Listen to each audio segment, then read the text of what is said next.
अस्सलाम वालेकुम व्यूवर्स, क्या हाल है। उम्मीद है आप लोग सब ठीक ठाक होंगे, खैर वाफियत से होंगे और रमज़ान के रोज़े रख रहे होंगे। अच्छा जी, ये है आज हम बना रहे हैं भिंडी।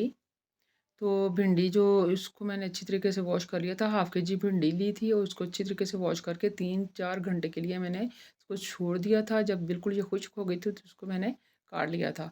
साथ ही साथ मैंने 3 से 4 अदद प्याज ले लिए थे, 1 अदद जो है वो लहसुन ले लिया था और 3 से 4 अदद सब्ज़ मिर्च और 2 टमाटर, क्योंकि इसमें टमाटर ज़्यादा जाते हैं तो इसमें हम थोड़े से टमाटर ज़्यादा ही आम सालन से डालेंगे। अच्छा जी, ये देखें, सबसे पहले मैंने देगची में 2 चम्मच मैंने घी डाल लिया है। आप ऑयल यूज़ करना चाहें ऑयल भी यूज़ कर सकते हैं, मेरे पास घी था तो मैंने घी यूज़ कर लिया है। घी में अब मैंने सारी भिंडी जो है काटी हुई थी, हाफ़ के जी से हाफ़ के जी थी सिर्फ़, तो इसमें मैंने ऐड कर दी है। इसको हम तकरीबन 70% तक हम इसको फ्राई करेंगे। ये देखिए, इसको बहुत ज़्यादा फ्राई हमने नहीं करना, क्योंकि ज़्यादा फ्राई की हुई फिर मुझे तो पसंद नहीं है। ज़्यादा लोगों को तो मतलब घुली घुली ये अच्छी नहीं लगती। तो ये हमने इसको 70% तक ही फ्राई करना है और इसको हमने 7 चम्मच हिलाते जाना है ताकि ये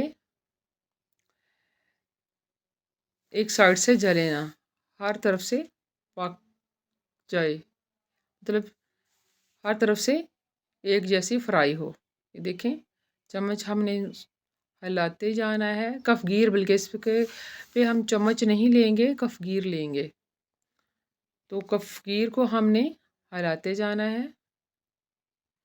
ये देखिए, माशाल्लाह से फ्राई होना शुरू हो गई है, बहुत ही अच्छे से फ्राई हो रही है। तकरीबन 2 से 3 मिनट हमने इसको फ्राई कर लिया है। अब इसको हम बर्तन में निकाल लेंगे और उसी घी में ये जो है प्याज काटा हुआ था 3 से 4 अदद, आप थोड़ी ज़्यादा कम कर सकते हैं प्याज, इसमें कोई इतना इशू नहीं है। तो उसी घी में हम प्याज डाल देंगे।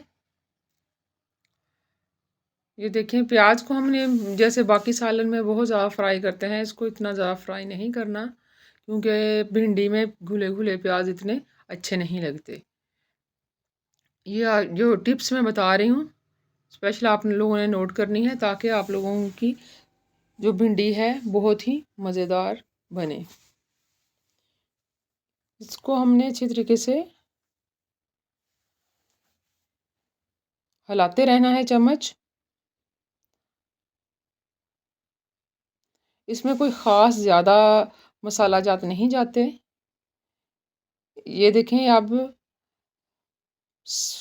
जो सब्ज़ मिर्च वो ली थी वो, और लहसुन और टमाटर, उनका पेस्ट हम इसमें ऐड कर देंगे। प्याज, ये देखें, प्याज को मैंने बहुत ज़्यादा फ्राई नहीं किया, क्योंकि ये भिंडी में बहुत ज़्यादा फ्राई हुआ घुला घुला प्याज अच्छा नहीं लगता।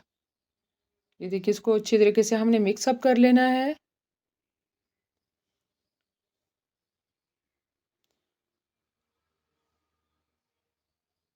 अच्छे तरीके से इनको कफ़गीर को हिलाते रहना है ताकि ये जले ना। ये देखें, अब हम इसमें मसाला जार डालेंगे। ये देखें, 1.5 चम्मच जो है सुरख मिर्च पाउडर है, हाफ़ चम्मच कुटी हुई सुरख मिर्च है, हाफ़ चम्मच हल्दी है और हाफ़ चम्मच ही काली मिर्च है। तो इसमें ये मसाले हम ऐड कर देंगे।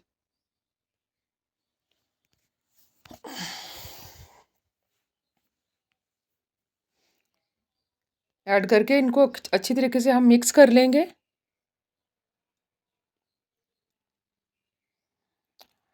जी, तो व्यूअर्स, आप लोगों ने मेरे चैनल को लाइक नहीं किया, सॉरी, सब्सक्राइब नहीं किया, तो जल्दी से कर दें अगर आप न्यू हैं तो। लाइक नहीं किया मेरी वीडियो को तो लाइक कर दें। अच्छा, यहाँ ये जो भिंडी में दही और टमाटर और लीमू वगैरह ना, ये बहुत ही अच्छे लगते हैं। ये 2 चम्मच मैंने दही के इसमें ऐड कर दिए हैं।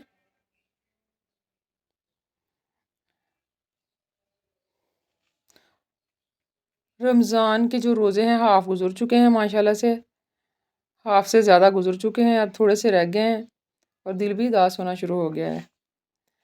यकीनन आप लोगों का भी ऐसा ही होगा।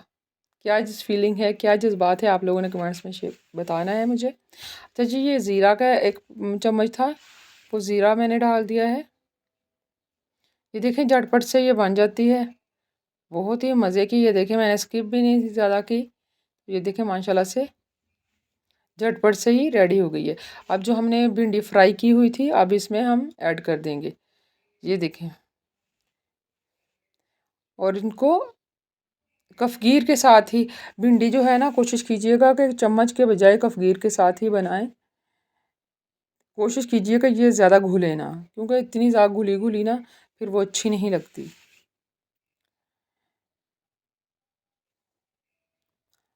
ये देखें माशाल्लाह से इस तरह। ये देखें जो बर्तन में भिंडी थी उसमें थोड़ा सा ऑयल लगा, घी लगा हुआ रह गया था, तो मैं इसको अच्छी तरीके से साफ़ कर रही हूँ। ये अल्लाह की नेमतें हैं, हमें बिल्कुल भी ज़ाया नहीं करने चाहिए एक कतरा भी, क्योंकि सबका जो हम, अगर हम रिज़्क को ज़ाया करेंगे तो इसको हमारा हिसाब होगा। इसलिए ये देखिए माशाल्लाह से भिंडी हमारी बिल्कुल रेडी हो चुकी है। एक दफ़ा फिर कह रही हूँ, मेरे चैनल को लाइक शेयर सब्सक्राइब नहीं किया तो जल्दी से कर दें और अपनी दुआओं में याद रखिएगा। अल्लाह हाफ़िज़, फ़ी अमानिल्लाह।